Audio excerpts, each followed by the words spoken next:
It's time now for Scoop, our weekly conversation on international media and the political and economic headwinds confronting the industry. We look at who shapes a narrative, explore journalistic ethics, and ask the reporters the difficult questions. With trust in the press at a nadir, it's a critical eye on a critical profession.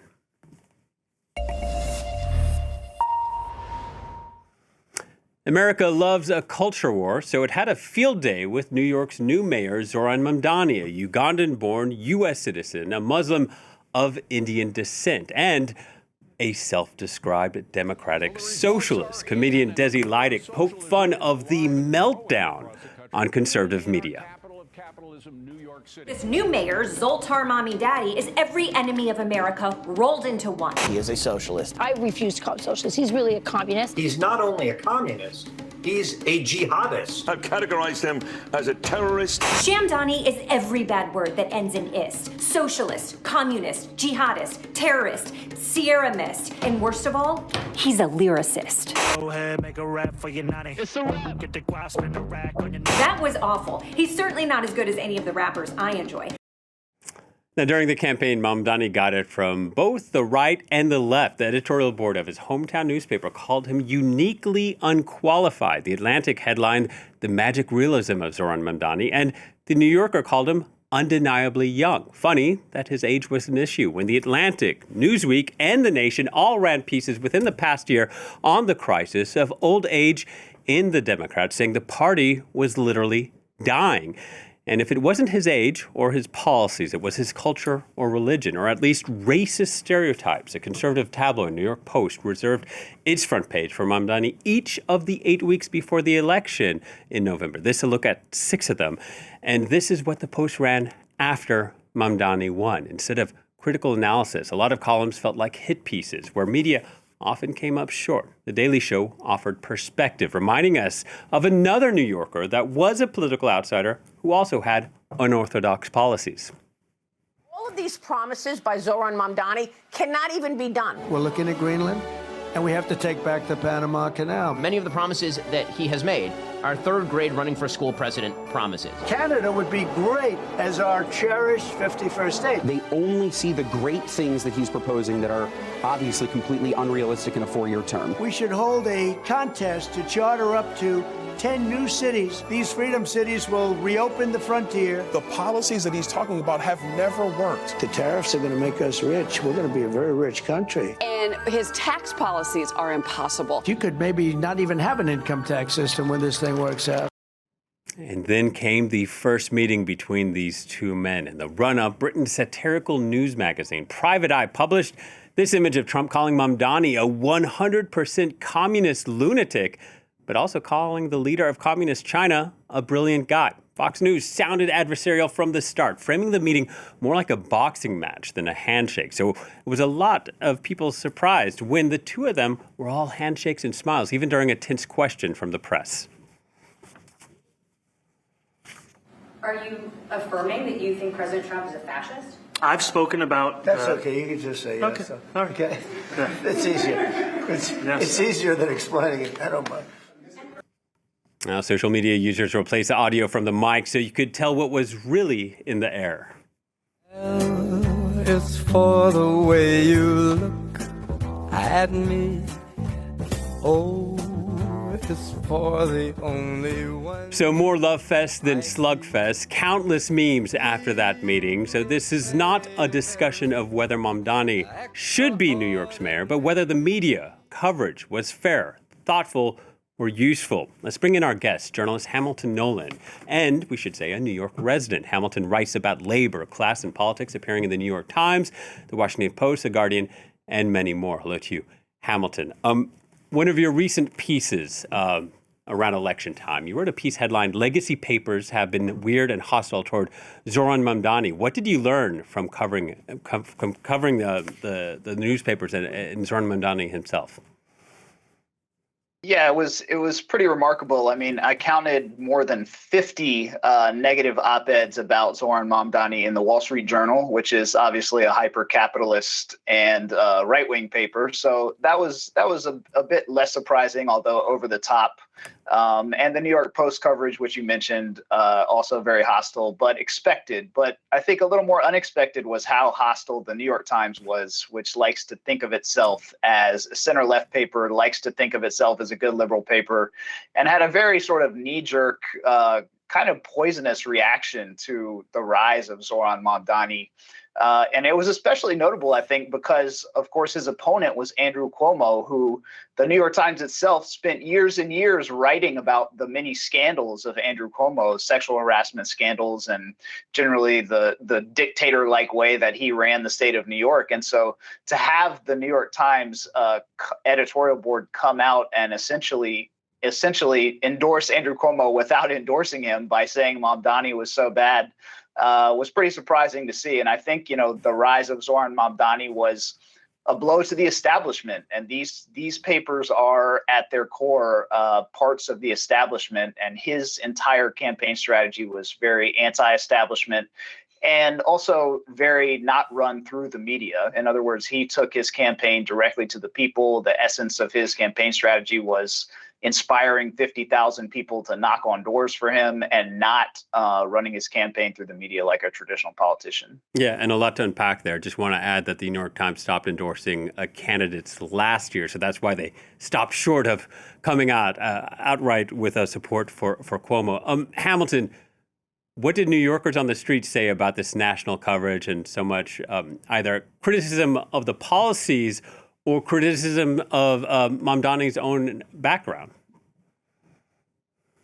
Well, I think one thing that unites all New York residents is they tend to hate the mayor. So it was pretty spectacular to see Zohran Mamdani on the campaign trail, walking around Manhattan, walking around Uptown, walking around Brooklyn, and being treated like a celebrity, being, come up to on the street by young people, old people, high fives. He walked the entire island of Manhattan from top to bottom, doing things that you just don't see from mayors, especially mayors like Michael Bloomberg or Rudy Giuliani or Eric Adams. I mean, this is just not the way that New York City mayors behaved. And I think that he is, of course, a very charismatic guy, but he was so approachable and he was so, I think, dialed into speaking directly with New Yorkers that New Yorkers are willing to give him a chance, because we assume that every mayor is going to be bad. So when people hear things like free buses, people respond to that, and that's why he won.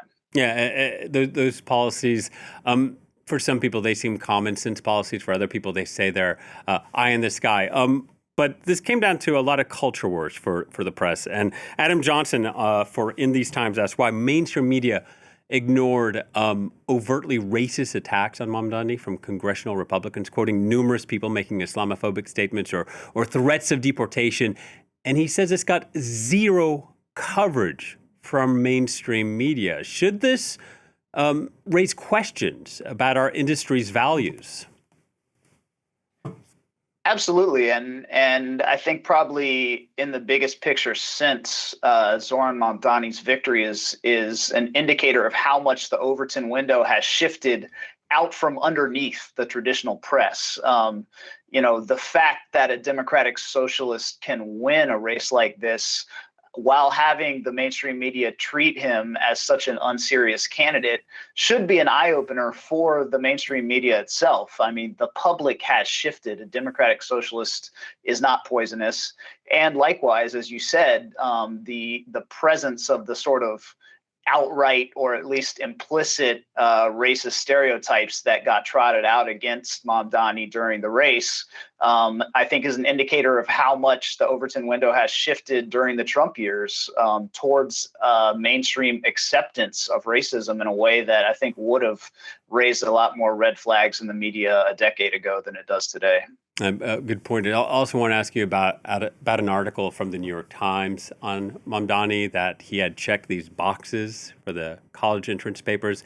He checked Asian and Black for his heritage. He said he made those choices because they were the only options available that he felt were relevant to him. Now, the paper, though, it had relied on documents that were stolen in a hack of Columbia University's computer systems.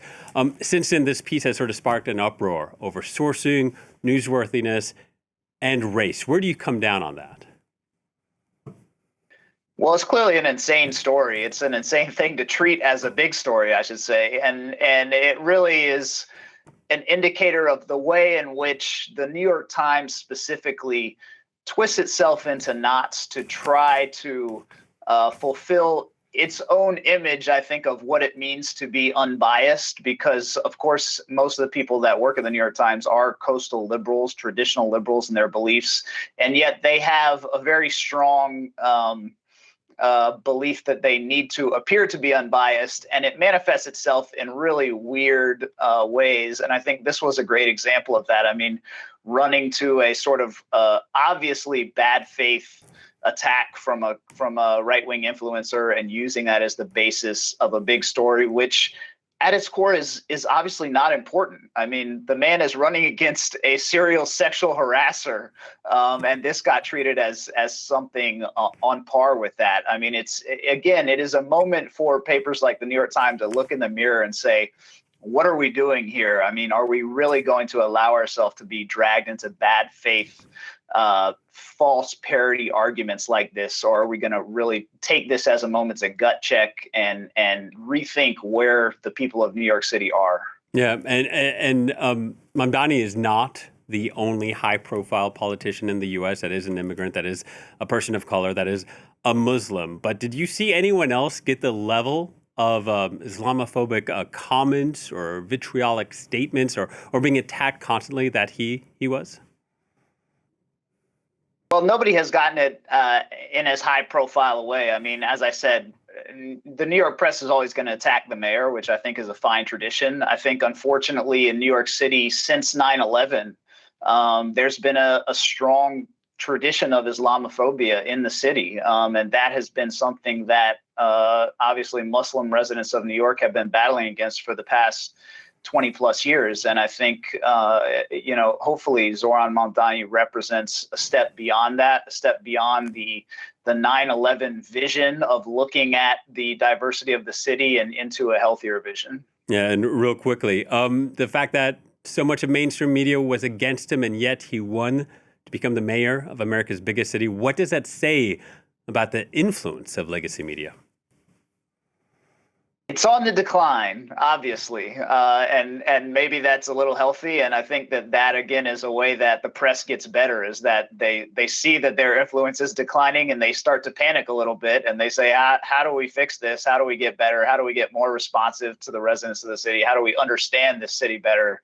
And so I'm looking on the bright side and hoping that the New York media and the national media that's based in New York gets a little better, gets a little healthier and more robust after this. Hamilton, thank you so much for your time. Journalist Hamilton Nolan. Thank you. Thanks. And that brings us to our quote of the week, and it is Guy Richard Smith's cartoon in the New Yorker magazine about Mamdani on Election Day. One man says to another, "He got my vote when my in-laws threatened to leave the city if he wins." That's it for this edition of Scoop. Thank you for watching, and please stay tuned to France 24.